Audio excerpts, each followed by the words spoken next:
Not my guy. How did you do it and why? West Frankfurt stands for the American values. American values. American values. Yeah. They do believe that.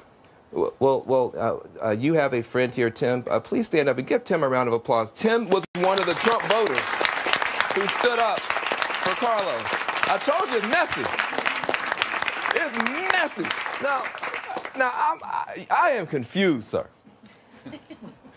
Trump said he was going to deport a bunch of people.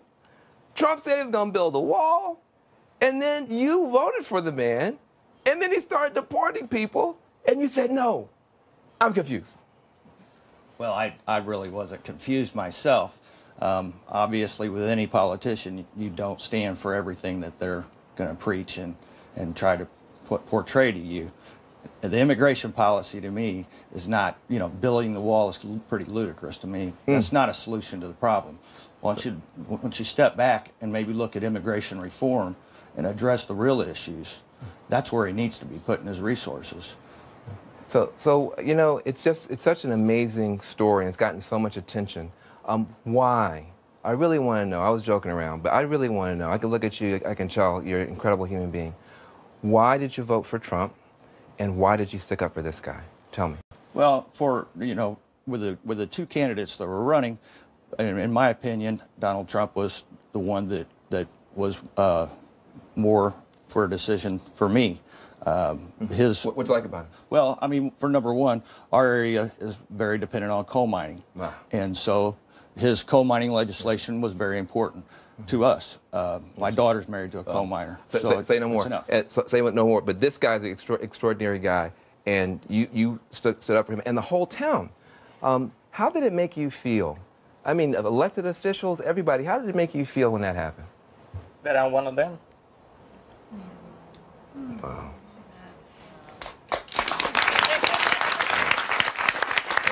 Thank you. Thank you very much. I told you, I get emotional. Look, how about that? Trump voters coming out in droves to support an undocumented person. It's easy to go rah-rah when it's on TV or, when you're in the ballot box, but then when it comes to your neighbor, totally different. Well, it's two things. One, you go, not every Trump supporter is racist. You could even argue that most of them are not racist. And then I would turn that and say, then for Trump supporters, why would you say all immigrants are criminals? Would you not say that that same logic should be applied to them? Another thing that you got to look at is what you said is the truth of it all. You felt like one of them. And that is the thing that separates us so many times is when we don't see the victim of a decision, when we don't see the human being on the other side, we don't see them as being them. We see it as an idea. And in South Africa during apartheid, one of the most powerful things that apartheid was able to do was convince even black people that they were different from each other.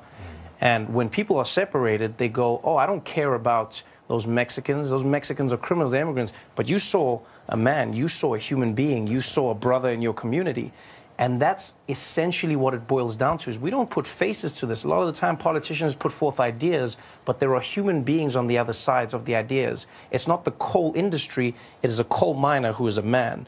Yeah. It is not a Mexican. It is a man who is part of a community who is here with his wife. And that's what people seem to miss in all of the political debates, is that there are people on the other side of what is happening. Beautiful. Man, I love you, man. I do.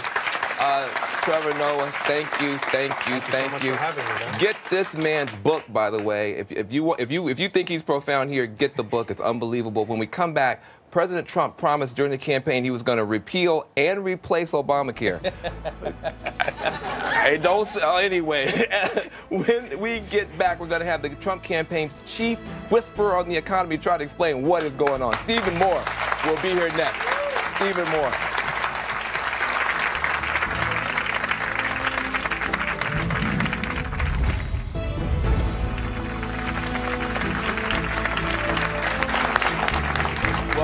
Messy Truth, I'm Van Jones. Now, here's the messy truth. When it comes to Obamacare, turns out repeal is easy, but replace is kind of hard. Republicans have had 7 years to figure this out. 4 national elections, and they still can't get together on a plan. This week, conservatives from the Club for Growth, the Heritage Foundation, Tea Party Patriots have all come out against the Republicans' bill. So have the American Medical Association, American Hospital Association, AARP, and group after group after group. They come out with a plan and the roof just falls in.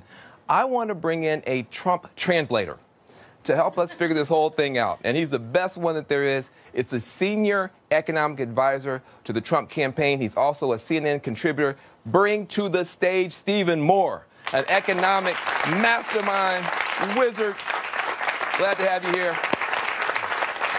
Get up here. Get up here. Appreciate you, brother. Very, very good.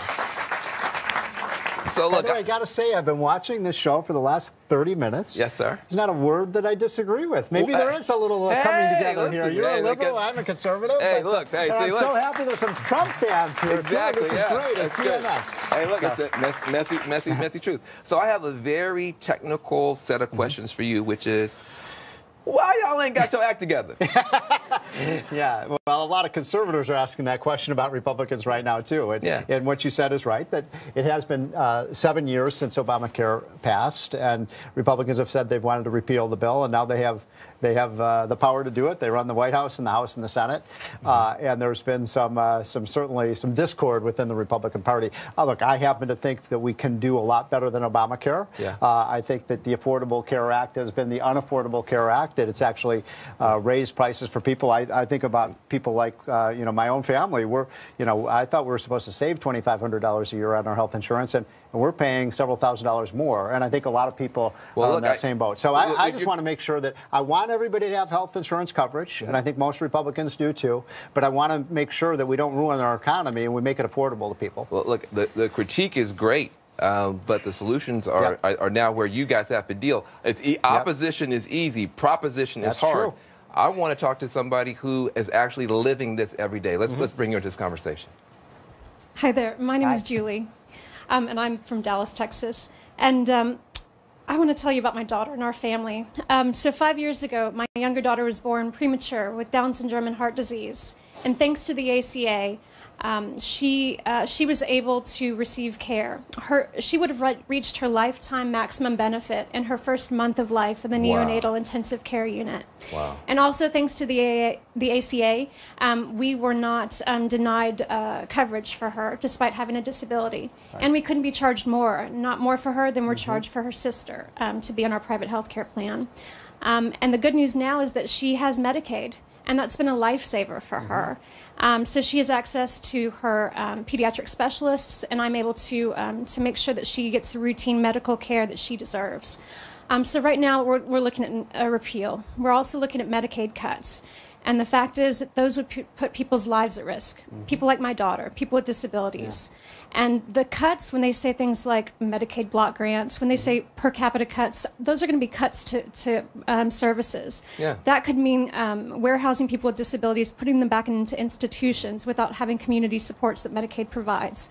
So what I want to know is, why is it, you're an economist, why is it that the market and making tax credits available to the rich would mean cutting programs for my daughter who depends on a lifeline, ACA protections, and Medicaid for her very life? And many people with disabilities, our lives are hanging in the balance.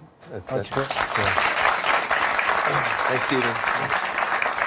I think what's powerful about her point is that she was clearly helped by Obamacare. I know some people have critiques, but pre-existing condition, she's helped. Medicaid, she's helped. What do you say to folks like that? Well, how's your daughter doing now? Is she? She's good, but she requires routine medical care. She has complex health needs, and Medicaid has made it affordable for us to be able to see those specialists. So I know exactly what you're talking about, Van. My sister has a daughter who has epilepsy and very similar health problems and huge medical expenses, and those are the things that need to be covered. No question about it. I don't think there's really. Do you think you'll be able to do it, though? I think we can, and I think we should. Right? I mean, don't you think that a person in this situation, and like my sister, they should have coverage so that people who have serious conditions. But I just think we can do it better. Health healthcare is consuming so much of our economy right now. The costs have been spiraling out of control, and I would say that one of the problems, Van, is that a lot of middle class